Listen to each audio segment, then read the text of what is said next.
Fala, queridão! Hoje é o nosso dia 66 da nossa leitura anual da Bíblia Sagrada e a nossa leitura hoje está em Mateus, capítulo de número 11, versículo 20 até o 30, Levítico, capítulo 13 e Provérbios, número 25. Então vem comigo para Mateus, capítulo número 11. Aqui no capítulo 11 de Mateus, nós vamos ver algumas advertências às cidades que foram incrédulas e também vamos ver o convite de Jesus ao descanso.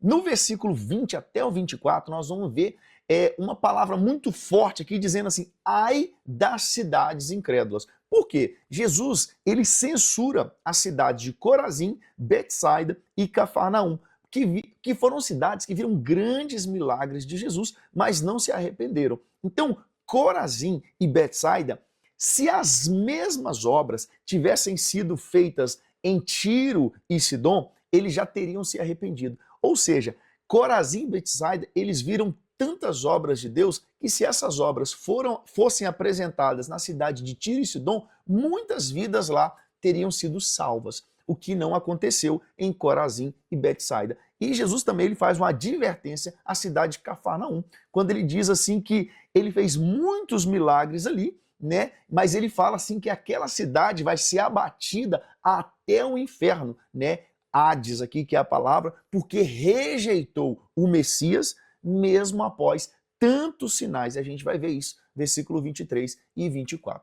Uma curiosidade é que a citação dessas cidades, por exemplo, Corazim e Betsaida, eram cidades onde Jesus ele realizou muitíssimos milagres, mas a cidade não respondeu com fé, né? Não há um registro detalhado dos sinais que foram feitos nessa cidade. Mas o próprio Jesus está dizendo que foram muitas obras, né? E Betsaida, uma curiosidade é que ela foi a terra natal de Pedro, de André e de Filipe. E isso está lá em João, capítulo 1, versículo 44. Quanto à cidade de Tiro e Sidom, porque Jesus falou assim, ai de ti Corazim e Betsaida, porque se em Tiro e Sidom fossem feitos os sinais que foram feitos em Corazim e Betsaida, Tiro e Sidom teriam se convertido, né? Essa cidade de Tiro e Sidom eram cidades gentílicas e pecadoras, né? Elas eram conhecidas por sua idolatria. A gente vai ver relatos dela em Ezequiel, capítulo 26 até o capítulo 28. Então, mesmo assim, Jesus ele diz que se essas cidades tivessem presenciado os milagres que Corazim e Betsaida eles presenciaram, a cidade de Tiro e Sidom, que era conhecida como uma cidade idólatra e pecadora, essa cidade teria sido convertida a Jesus. Já a cidade de Cafarnaum, que é exaltada até os céus, né, essa cidade foi o centro do ministério de Jesus, né? Mas essa cidade ela não creu em Cristo verdadeiramente. Então, a incredulidade dessa cidade de Cafarnaum, ela seria julgada mais severamente do que uma cidade comum. Aí aqui do versículo 25 até o versículo 27, nós vamos ver o louvor a Deus por revelar, por se revelar ao simples, né? Não se revelar ao que se acha o arrogante, né? Mas se revelar aos pequeninos. Porque Jesus, ele vai louvar ao Pai agora por esconder essas coisas dos sábios e entendidos e revelar aos pequeninos. Quando a gente vê aqui a revelação de Deus aos pequeninos, a revelação, querido, ela não é baseada em sabedoria humana, mas ela é baseada na disposição do nosso coração em crer e aceitar a Cristo. Quando aqui fala que Jesus ele se revelou aos pequeninos, não aos sábios e entendidos, esses pequeninos não fazem referência a crianças, mas fazem referência a pessoas humildes, de simples coração, pessoas que recebem a revelação de Cristo com a verdadeira fé, com uma fé genuína, ao contrário dos que se dizem autossuficientes ou dos arrogantes. Então Deus não se revela a esses, mas Deus se revela ao humilde, ao simples de coração. Esses são os pequeninos. Aí agora do versículo 28 até o 30, vamos ver o convite de Jesus, né, para um descanso. Né? Jesus ele chama ao descanso aqueles que estão cansados. Né? Jesus ele faz um convite, falando assim, vinde a mim todos os que estáis cansados e oprimidos, e eu vos aliviarei. Né? Então, tomar o jugo de Jesus significa aceitar o ensino de Jesus, né? Aceitar a sua liderança, aceitar o seu discipulado, né? Que E tudo isso é leve comparado com o peso da religiosidade, né? Dos legalistas, dos fariseus, do peso que eles colocavam sobre os ombros das pessoas. Então, quando fala assim, ó, tome o meu jugo, né? Jesus está falando assim, aceite o meu ensino, o meu discipulado, a minha liderança. Isso tudo é leve comparado à religiosidade que os fariseus estão mostrando para vocês. Então, aqui também nós vamos ver que Jesus ele é manso e humilde de coração e ele oferece descanso às nossas almas. Essa foi a nossa leitura de Mateus, capítulo de número 11. Agora nós vamos para Levítico, capítulo de número 13. Queridão, mas antes de entrarmos em Levítico capítulo 13, eu queria pedir a sua ajuda, como de costume. Deixe o seu like, se inscreva no nosso canal, querido. Compartilha esse vídeo aí. Quando você faz isso, a plataforma vai entender que o vídeo é relevante e a própria plataforma, ela vai se dar o trabalho de transmitir esse vídeo para outras pessoas. Por consequência disso, outras pessoas vão ser alcançadas pelo evangelho. Então, querido, nos ajuda, comenta, curte esse vídeo aí, comenta qualquer coisa, fala assim, pastor, tô na área aqui, ó, tô acompanhando, tá top. Fala qualquer coisa. O que você fizer aí vai nos ajudar a compartilhar esse vídeo com mais pessoas. E agora sim, nós vamos para Levítico capítulo 13. Agora em Levíticos capítulo 13, vamos ver as leis sobre a lepra e outras impurezas na pele, relacionadas às doenças de pele. Com relação aos sinais da lepra nas pessoas, aqui eles avaliavam as pessoas, eles davam aqui, eles vão falar, nessa passagem, versículo 1 até o 46, eles vão falar dos sintomas que as pessoas tinham na pele, vão falar da função do sacerdote, que era avaliar essa pessoa e ver se ela de fato ela estava leprosa ou não. Em alguns casos, quando eles não tinham certeza se a pessoa estava, ela tinha alguns sintomas, mas não era certeza que ela estava leprosa, essa pessoa ficava num período de quarentena e depois de quarentena ela era avaliada.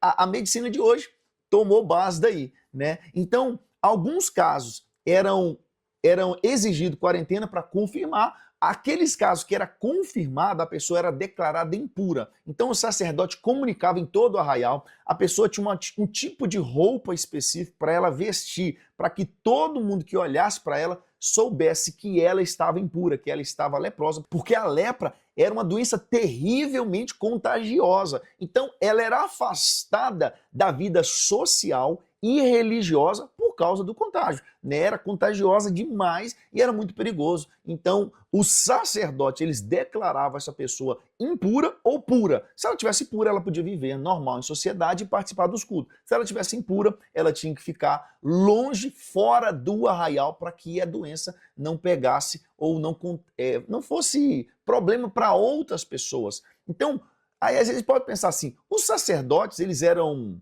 médicos? Não, eles não eram médicos, eles não tinham poder de médicos, né? De falar de doenças, de dar remédios ou diagnóstico, não. Mas no quesito aqui da questão da pessoa que tinha lepra, o sacerdote ele era responsável, né, pela saúde espiritual e cerimonial do povo. Então, além de proteger o povo, né, proteger o acampamento de certas impurezas causadas por doenças. Então, embora ele não era médico, era ele quem avaliava se alguém podia ou não participar do culto, né, religioso ou da vida social. Mas o intuito era, de fato, de proteger o povo, era a saúde do povo. Eu comentei isso em algumas aulas atrás, alguns vídeos atrás, que a lei, boa parte dela, ela de fato ela só existia para cuidar da saúde do povo. Né, porque nós não tínhamos naquela época todos os cuidados da medicina moderna, né, tudo que acontece hoje, nos dias atuais. Então, o que acontecia lá era de fato para proteger a saúde do povo. Então, o sacerdote ele declarava alguém puro ou impuro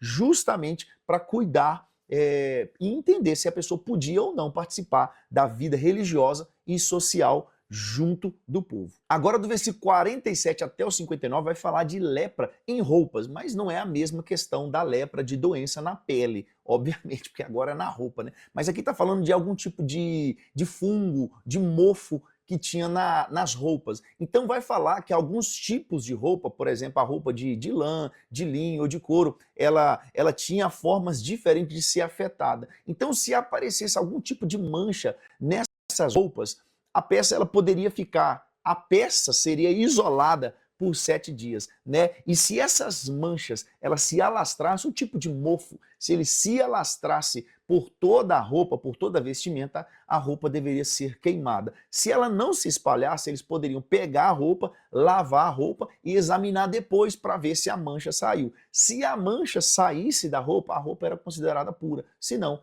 a roupa deveria ser destruída. Essa foi a nossa leitura de Levítico capítulo 13. Agora nós vamos para Provérbios número 25.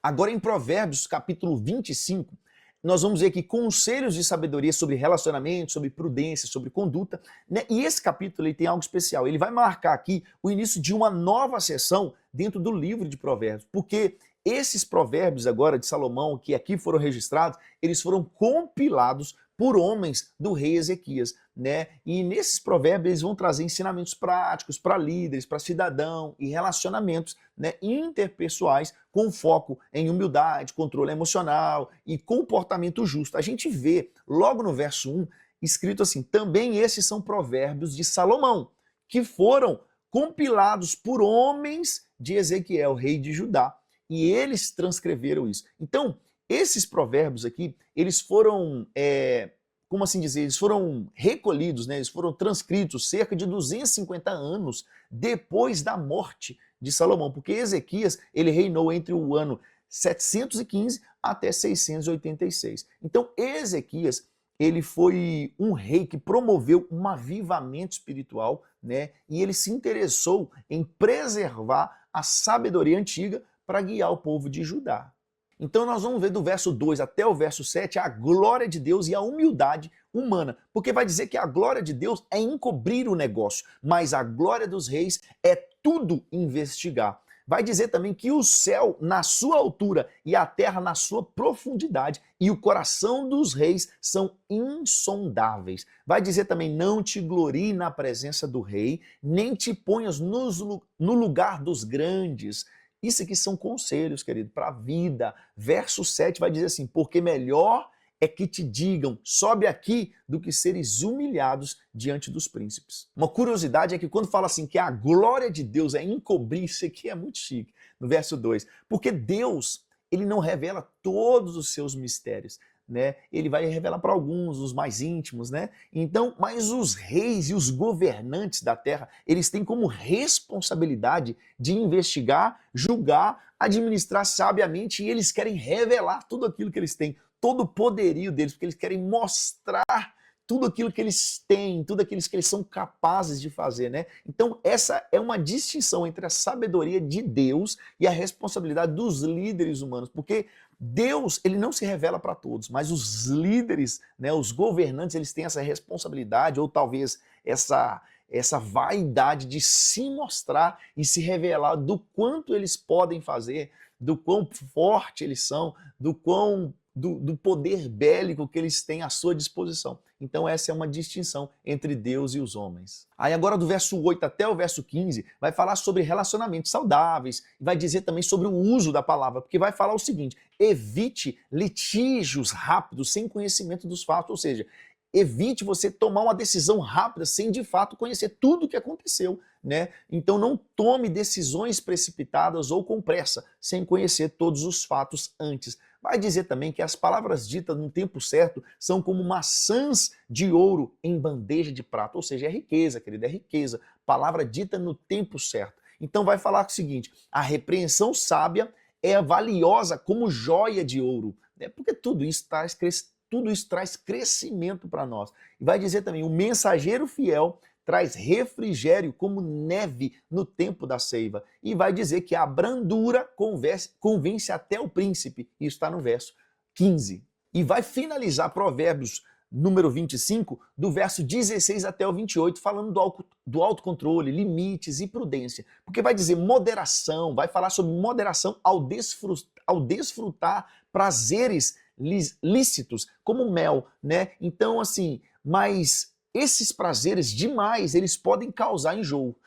Isso está no verso 16 e verso 17. Vai citar também: não se torne inconveniente indo demais à casa do próximo.